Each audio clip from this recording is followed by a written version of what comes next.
പരമേശ്വരൻ നമ്പൂതിരിയും അതുപോലെ ദിവാകരൻ നമ്പൂതിരിയും കൂടെ ചേർന്നുള്ള യജ്ഞാചാര്യന്മാരായിട്ടുള്ള സപ്താഹ യജ്ഞമാണ് ഇന്നിവിടെ തുടക്കം കുറിക്കുന്നത്. നമുക്കറിയാം, ഭാഗവതം വളരെ ലളിതമായ രീതിയിൽ സാധാരണക്കാരനെ മനസ്സിലാവുന്ന രീതിയിൽ, കൊച്ചു കുട്ടികൾക്ക് പോലും മനസ്സിലാവുന്ന രീതിയിൽ, ലളിതമായ രീതിയിൽ കേരളത്തിൽ തന്നെയല്ല ഇന്ത്യയിൽ പല ഭാഗത്തും 600ഓളം യജ്ഞങ്ങൾ നടത്തിയ ശങ്കരൻ നമ്പൂതിരിയുടെ പിൻവാർക്കാരും മക്കളുമാണ് ഇവിടെ ഇപ്പോൾ നമ്മുടെ മുമ്പിൽ ഭാഗവത സപ്താഹം യജ്ഞം നടത്താനായിട്ട് വന്നിട്ടുള്ളത്. ഒരുപാട് അവരുടെ ഡേറ്റ് കിട്ടാൻ തന്നെ ഒരു ക്ലാഷായിരുന്നു. കാരണം എന്താണെന്ന് വെച്ചാൽ ഈ കർക്കിടകത്തിന് ആകെ തിരക്കുള്ള ഒരു സമയം, എന്നിട്ടും ചോറ്റാനിക്കര അമ്പലത്തിലേക്കാണെന്ന് പറഞ്ഞുകൊണ്ട് അവരുടെ ഡേറ്റ് നമുക്ക് തന്നു എന്ന് തന്നെ പറയാം. അതിനൊക്കെ വളരെ നന്ദിയുണ്ട് ചോറ്റാനിക്കര ദേവസ്വത്തിനും അതുപോലെ തന്നെ ഉപദേശ സമിതിക്ക് ഞങ്ങളുടെ നന്ദി ആദ്യമേ അറിയിക്കുകയാണ്. ഇന്നിവിടെ ഈ യജ്ഞം ഉദ്ഘാടനം ചെയ്യാനെത്തിയത് എത്താമെന്ന് പറഞ്ഞത് കൊല്ലൂർ മൂകാഭിഷേകത്തിലെ തന്ത്രിയായ രാമേന്ദ്ര അടികയാണ്. പക്ഷേ ഫ്ലൈറ്റിന്റെ ഡിലേയും മറ്റും കാരണം അദ്ദേഹത്തിന് ഇന്ന് തന്നെ തിരികെ അവിടെ എത്തുകയും വേണം. നാളെ അവിടെ ചണ്ഡിക ഹോമമുണ്ട്. അപ്പൊ ആ ഒരു അവസാന നിമിഷം വരെ ഇവിടെ എത്തുമെന്ന് ഞങ്ങൾ പ്രതീക്ഷിച്ചിരുന്നു. പക്ഷെ അത് നടക്കാതെ പോയി. അദ്ദേഹം എന്നെങ്കിലും ഒരു ദിവസം എത്തുമെന്നാണോ പറഞ്ഞിരിക്കുന്നത്, നമുക്കത് പ്രതീക്ഷിച്ചുകൊണ്ടിരിക്കാം. അപ്പോൾ ആ ഒരു വിളക്കുകൊളുത്തലിന്റെ നമ്മുടെ തന്ത്രിയായിട്ടുള്ള ബഹുമാനപ്പെട്ട നമ്മുടെ ഈ തന്ത്രിയും ഒക്കെ പ്രശാന്ത് നാരായണ നമ്പൂതിരിപ്പാട് ഇവിടെ തിരികെ വിളിച്ച് ഇവിടെ അതിന്റെ ഔദ്യോഗികമായ തിരി തെളിക്കുന്നതാണ്.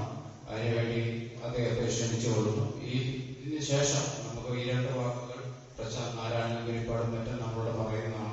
അതിനായിട്ട് നമുക്ക് ആദ്യമായി തിരി തെളിയിക്കുന്നതിലേക്ക് എത്തിക്കാം.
എന്ന ദൃഢനിശ്ചയത്തോടുകൂടി കഴിഞ്ഞ വർഷം മുതൽ വിപുലമായ രീതിയിലാണ് ഇത് കൊണ്ടാടുന്നത്.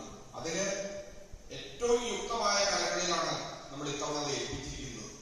ആ ഭാഗവത ഹംസത്തിന്റെ അടുത്ത തലമുറ, ഒരു തലമുറയല്ല 2 തലമുറ നമുക്ക് വന്ന് നമ്മുടെ ശ്രീകൃഷ്ണ പരമാത്മാവിന്റെ കഥകളിലൂടെയും മറ്റും അടുത്ത 7 ദിവസം കൊണ്ടുപോവുകയാണ്. ആ പരീക്ഷത്തിനെ പോലെ തന്നെ നമുക്കും ഈ കഥകൾ ശ്രമിച്ച് അതിന്റെ അന്തസ്സത്വം സ്വീകരിച്ച് ശ്രീകൃഷ്ണ പരമാത്മാവിലേക്ക് എത്താൻ നമുക്കും സാധിക്കട്ടെ. ഒരു ക്ഷേത്രം ആകുമ്പോൾ നിർബന്ധമായിട്ടും വേണ്ട കാര്യങ്ങളിൽ ഒന്നാണ് നന്നായ ജപം. വേദമന്ത്ര ജപങ്ങൾ അവിടെ നടക്കുന്നുണ്ട്. അതോടൊപ്പം തന്നെ സാധാരണ ജനങ്ങളിലേക്ക് മനസ്സിലാകുന്ന വിധത്തിൽ ആ വേദത്തെ കഥകളിലൂടെയും തത്വങ്ങളിലൂടെയും ജനങ്ങൾക്ക് മനസ്സിലാവാൻ പാകത്തിന് ഭാഗവത കഥകളിലൂടെ നമുക്ക് പറഞ്ഞു മനസ്സിലാക്കാൻ ശിവശുഭ ബ്രഹ്മഋഷിയുടെ ഒക്കെ ആ നാളെ പരമാത്മാവിന്റെയും ചൊറ്റാനിക്കരമ്മയുടെയും കിഴ്ക്കാവിലമ്മയുടെയും എല്ലാവരുടെയും അനുഗ്രഹത്തിന്